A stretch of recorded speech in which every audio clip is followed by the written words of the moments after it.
ఈ 2 పుస్తకాలకు సంబంధించి జనాలు ఇప్పుడు నిజాలు తెలుసుకుంటారు. తప్పకుండా. ఎందుకంటే గత 10 సంవత్సరాల్లో కేసీఆర్ పరిపాలనలో జరిగినటువంటి నీటిపారుదల రంగంలో జరిగినటువంటి అనేక అద్భుతాలు, సంస్కరణలు, అప్పుడు జరిగినటువంటి అనేక ప్రాజెక్ట్ నిర్మాణాలన్నీ కూడా ఇవాళ పనికిరానివిగా చిత్రీకరించేటువంటి ఒక దుర్మార్గమైనటువంటి కుట్ర ఈ 15 నెలల పాలనలో రేవంత్ రెడ్డి ప్రభుత్వంలో జరుగుతూ ఉంది. మొన్న 15 లక్షల క్యూసెక్కుల నీళ్ళు వచ్చినా కూడా మేడిగడ్డ దగ్గర ఉన్నటువంటి కుంగినటువంటి ఏ ఒక్కటి కూడా చెక్కు చెదరలేదు. పైగా కాళేశ్వరంలో ఉన్నటువంటి అన్ని కాంపోనెంట్స్ కూడా ఇలా పటిష్టంగా ఉన్నాయని ప్రకృతే నిరూపించిన తర్వాత కూడా ఇలా ఎన్డీఎస్ఏ రిపోర్టు మీద కావచ్చు, ఘోష్ కమిటీ కావచ్చు, రకరకాలుగా చేసి ఇలా మొత్తంగా బీఆర్ఎస్ పార్టీని బదనాం చేయడానికి, కేసీఆర్ పరిపాలనని ఒక దుష్ట పాలనగా చిత్రీకరించడానికి ఇలా కాంగ్రెస్ పార్టీ ప్రయత్నం చేస్తుంది. ఆ కుట్రలకి మూతోడు జవాబుగా వచ్చినటువంటి పుస్తకాలే దేశపాండే రాసినటువంటి 2 పుస్తకాలు. కాళేశ్వరం మీద ఇలా చాలామంది వేస్తున్నటువంటి ప్రశ్నలకు, కుహానా మేధావులు వేస్తున్నటువంటి ప్రశ్నలకు, ప్రభుత్వం వేస్తున్నటువంటి ప్రశ్నలకు, సమాజంలో అనేక మాళ్ళు చెప్పి అబద్ధాలు ప్రచారం చేయడం వల్ల ప్రజల్లో మెదిలినటువంటి అన్ని ప్రశ్నలకు కూడా ఒక సవివరమైనటువంటి ప్రభుత్వ లెక్కల ప్రకారం జవాబు ఇవ్వడం అనేటువంటిది ఈ పుస్తకాల్లో చాలా స్పష్టంగా కనబడ్డది. డెఫినెట్గా ఈ పుస్తకం తెలంగాణ ప్రజలకి ఒక సరైనటువంటి సమాచారాన్ని అందించేటువంటి పుస్తకం. ఇప్పటికే కాంగ్రెస్ పార్టీ ఇలా చాలా దుర్మార్గంగా అనేక విషయాల పట్ల ఇవాళ అవలంబిస్తున్నటువంటి వైఖరికి ఇది ఒక చెంపపెట్టుగా మేము భావిస్తూ ఉన్నాం. ఇది డెఫినెట్గా ఈ ప్రయత్నం అంతా కూడా ఇవాళ తెలంగాణ వికాస్ సమితి ఈ ప్రయత్నం జరిగిందంటే ఇది మొత్తం తెలంగాణ వ్యాప్తంగా కూడా ఈ చర్చని ప్రజల్లో పెట్టాలని మేము చూస్తూ ఉన్నాం. ఎందుకంటే ఆ రిపేర్లు చేయకుండా ఇలా తెలంగాణ రైతాంగ నోట్లో మట్టి కొట్టడానికి కాంగ్రెస్ పార్టీ చేస్తున్నటువంటి దుష్ట విధానాలన్నింటినీ కూడా ఇలా ప్రజాక్షేత్రంలో ప్రచారం చేయడానికి ఇది ఒక మాకు గైడ్గా వస్తుందని మేము భావిస్తాం. కాళేశ్వరం సంబంధించి ఇప్పటికీ కూడా అదే ప్రచారం చేస్తూ ఉన్నారు. కాళేశ్వరం వల్ల 1,00,000 కోట్ల అప్పు జరిగింది, తెలంగాణ అప్పుల్లో కూరుకుపోయిందని చెప్తా ఉన్నారు. ఏం చెప్తారు సార్? ఇప్పుడు కాళేశ్వరం ప్రాజెక్టు హరీష్ రావు గారు చాలా చక్కగా సమాధానం చెప్పారు. మళ్ళీ చెప్పాల్సిన సమాజానికి అవసరం లేదు. ఏ ప్రాజెక్టు ప్రారంభించిన ఆ ప్రాజెక్టు కంప్లీట్ అయ్యే వరకు రేట్స్ ఎక్స్కలేషన్ కానీ, ల్యాండ్ ఎక్వేషన్ కానీ 16 టీఎంసీలతో ప్రారంభమైనటువంటి ప్రాణహిత చేవెళ్ళ ప్రాజెక్టు ఇలా 160 టీఎంసీల కెపాసిటీకి పెంచారు. అట్లాగే అనేక రిజర్వాయర్లు పెరిగినాయి. ఆ ల్యాండ్ ఎక్వేషన్ చాలా అప్పుడు ఉన్నటువంటి 2 లక్షలకు 12 లక్షలు చేశారు. కాబట్టి అన్ని ప్రాజెక్టులతో ఇలా కంపేర్ చేస్తే కాళేశ్వరం ప్రాజెక్ట్ ఎస్కలేషన్ అంతా కూడా చాలా తక్కువ అనేటువంటి విషయాన్ని ఇలా హరీష్ రావు గారు అధికారికంగా, ఎందుకంటే వారు నీటిపారుదల శాఖ మంత్రిగా అనేక ఉదాహరణలతో వారు స్పష్టంగా చెప్పారు. కాబట్టి ఇదంతా ఒక దుష్ప్రచారం. 6 గ్యారంటీలు, 420 హామీలు ఇచ్చినటువంటి ప్రభుత్వం వాటిని అన్నిటినీ తప్పించుకోవడానికి, ప్రజల దృష్టి మళ్లించడానికి ఆడుతున్నటువంటి నాటకంలో భాగంగానే ఇవాళ కాళేశ్వరం అవినీతి అని చెప్తా ఉంది. డెఫినెట్గా ఇది కార్యక్షేత్రంలోకి తీసుకుపోతాం. అట్లాగే ఇవాళ ఇంజనీర్లను వాళ్ళ ఆత్మగౌరవాన్ని దెబ్బతీసే విధంగా రేవంత్ రెడ్డి ప్రభుత్వం వ్యవహరిస్తూ ఉంది.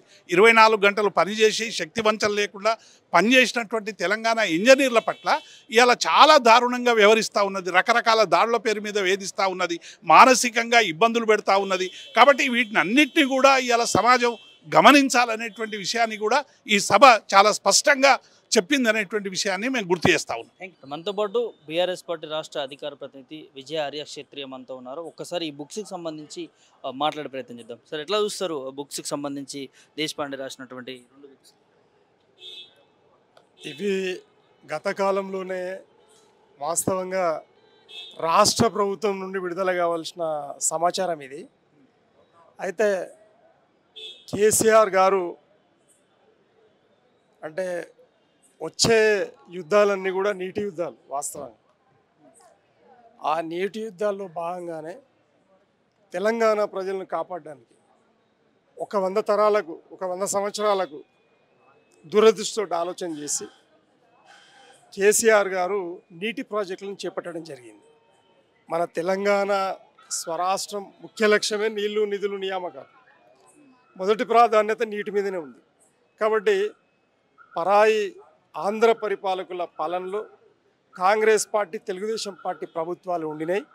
అవి పరిపాలనలో ఉన్నటువంటి రాజకీయ నాయకులు అందరూ కూడా, ముఖ్యమంత్రులు రాజశేఖర రెడ్డి లాంటి వాళ్ళు, చంద్రబాబు లాంటి నాయకులు ముఖ్యమంత్రిగా ఉన్నప్పుడు మన తెలంగాణ ప్రాంతానికి మరి అన్ని విషయాల్లో నీళ్లు, నిధులు, నియామకాలలో మరి వివక్షత చూపెట్టిన మాట వాస్తవం. కాబట్టి అందుకోసమే తెలంగాణ ప్రజలందరూ కూడా గత 75 సంవత్సరాల 1940 నిజాం కాలం నుండి కూడా 1940 నుండి పట్టుకొని 2014 వరకు పోరాటం చేయడం జరిగింది. 75 ఏళ్ళ గోసను మరి అవలోకన చేసుకున్నటువంటి కేసీఆర్ గారు మరి ఆయన పరిపాలనలో ప్రజలు ఆయనను ముఖ్యమంత్రిగా కూర్చునబెట్టిన తర్వాత మరి ఆయన చేపట్టిన ఏదైతే తెలంగాణ మేధావులు నీళ్లు నిధులు నియామకాల ఏదైతే ప్రణాళికబద్ధమైనటువంటి బంగారు తెలంగాణ కాన్సెప్ట్ ఉన్నదో ఆ కాన్సెప్ట్ డెవలప్మెంట్లో భాగంగా బ్రహ్మాండమైనటువంటి ఇన్ఫ్రాస్ట్రక్చర్ డెవలప్మెంట్ జరిగింది.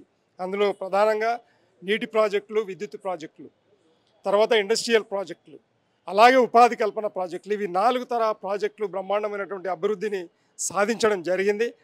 ఆ 24 సంవత్సరాలలో ఎడతెరిపి లేకుండా అంటే ప్రభుత్వాన్ని కూడా పోరాట భావనతోటి ప్రభుత్వాన్ని నడపడం జరిగింది. కాబట్టి ఎడతెరిపి లేని మరి ఆ కాలంలో మరి ప్రజలకు సరి అయిన సమాచారం అందలేదు.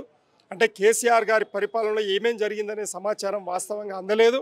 మరి మా పార్టీ నాయకులు కూడా కింది స్థాయి నాయకులు ప్రజలకు సరిగ్గా ఈ పథకాలన్నింటినీ కూడా ఈ అభివృద్ధిని అన్నింటినీ కూడా సరిగ్గా చెప్పనందుకు మాత్రమే మరి పోయిన ఎన్నికలలో ప్రజలు తెలవక కాంగ్రెస్ పార్టీని ఓట్లేయడం జరిగింది. కానీ ఇప్పుడు 1.5 సంవత్సరాలలో కాంగ్రెస్ పార్టీ ఏదైతే అభివృద్ధి చెందిందో బ్రహ్మాండంగా నంబర్ 1 స్టేట్గా ఈరోజు మరి కేంద్ర ప్రభుత్వ మరి అన్ని శాఖలు కూడా నంబర్ 1 స్టేట్గా ఈరోజు కీర్తించబడుతున్నటువంటి తెలంగాణను మరి 2014 కంటే ముందు ఏ విధమైనటువంటి మరి కూనరిల్లిపోయిన తెలంగాణగా మళ్ళీ మార్చడానికి ఈరోజు రేవంత్ రెడ్డి గారు తెలంగాణ ముఖ్యమంత్రిగా కాకుండా తెలుగుదేశం ముఖ్యమంత్రిగా అంటే శరీరం మాత్రం తెలంగాణ బిడ్డనే కానీ దిమాగ్ అంతా చంద్రబాబు నాయుడు గారిది పెట్టి ఆయన సలహాదారులను కూడా ఆంధ్ర పెత్తందారు వ్యవస్థలో ఉన్నటువంటి ఐఏఎస్ అధికారులను అడ్వైజర్లుగా పెట్టుకొని ఈరోజు తెలంగాణ ప్రాజెక్టులకు మరి ఆయన అడ్డుకట్టగా ఉన్నారు. కాబట్టి రేపు వచ్చే ఉద్యమం మొత్తం రేవంత్ రెడ్డి హఠావ్ తెలంగాణ బచావ్ అనే మరి యుద్ధం జరగబోతుంది. ఖచ్చితంగా ఇది జరగబోయే కార్యక్రమం. అందుకోసమే ప్రజలకు మరి సమాధానం జవాబుదారీగా ఉండాల్సిన బాధ్యత ప్రతి పౌరుడి మీద ఉన్నది, పార్టీ ప్రభుత్వం మీద ఉంది. కాబట్టి మా బీఆర్ఎస్ పార్టీ తరఫున మరి ఓఎస్డీగా ఉన్నటువంటి దేశపాండే గారు ఆనాడు మరి అన్నిటికీ సాక్ష్యం కాబట్టి ప్రతి ఒక్క విషయాన్ని కూడా ఈ పుస్తకాల ద్వారా ప్రజలకు సమాచారం అందించడం జరిగింది. రేపు పొద్దుటి నుంచి మా బీఆర్ఎస్ పార్టీ నాయకులు కార్యకర్తలందరూ కూడా తెలంగాణ ప్రజల వద్దకు వెళ్తారు. ఈ పుస్తకాలు ఈ సమాచారాన్ని పట్టుకొని మరి కాంగ్రెస్ పార్టీ రేవంత్ రెడ్డి గారి టీం ప్రత్యేకంగా రేవంత్ రెడ్డి గారి టీం ముఖ్యమంత్రిగా ఉండి ఈరోజు నీటి ప్రాజెక్టులకు అడ్డగోలుగా నీళ్లు రాకుండా విద్యుత్ రాకుండా అడ్డుకట్ట వేయడానికి కారణం ఏంటంటే కేసీఆర్ గారి కీర్తిని అడ్డుకోవాలని ఏకైక లక్ష్యంతో మరి రేవంత్ రెడ్డి గారు ఉన్నారు. ఒకవేళ ఈ ప్రాజెక్టులన్నీ నిజమే అని తేలితే ప్రజలు మళ్ళీ బ్రహ్మరథం పడతారు కేసీఆర్ గారికి అని చెప్పి కుట్రపూరితమైన రాజకీయ కుట్రలో భాగంగానే ఆయన ఈ విధమైనటువంటి మరి కుట్రలకు పాల్పడుతూ ఉన్నాడు. కాబట్టి ఇప్పుడు మరి ప్రజలకు నిజాయితీతోటి నిబద్ధతతోటి జరిగిన పరిపాలన గురించి చెప్పే పుస్తకాలు ఇవి 2 పుస్తకాలు. ఆ పుస్తకాలు డాక్యుమెంట్ను ప్రజల వరకు చేర్చాల్సిన బాధ్యత అందరిపైన ఉన్నది. కాబట్టి విద్యావంతులు, మేధావులు, విద్యార్థులు ప్రత్యేకించి వీటిని చదవండి, ప్రజలకు చెప్పండి. మరి కాంగ్రెస్ పార్టీ పరిపాలన నుండి విముక్తి పొందే విధంగా మరి రేపు పొద్దున వచ్చేటువంటి లోకల్ బాడీ ఎన్నికలలో వచ్చే ఎన్నికలలో ఖచ్చితంగా మళ్ళా ఇంటి పార్టీ టీఆర్ఎస్ పార్టీని ఖచ్చితంగా మనము మరి ప్రభుత్వంలోకి తెచ్చుకోకపోతే తెలంగాణ మునగడం ఖాయం. మళ్ళీ 2014 కంటే ముందు మరి ఏ విధమైన తెలంగాణ ఉండదు అదే విధమైన తెలవంటారు వచ్చే మరి తెలంగాణ ఏర్పాటయ్యేది ఖాయం అని చెప్పి జాగ్రత్త వహించాలని చెప్పి ఏ రేవంత్ రెడ్డి గారి పరిపాలన క్షమించరాదని చెప్పి ఇది ప్రతీకార పాలన అని చెప్పి మేము తెలియజేస్తూ మరి జై తెలంగాణ.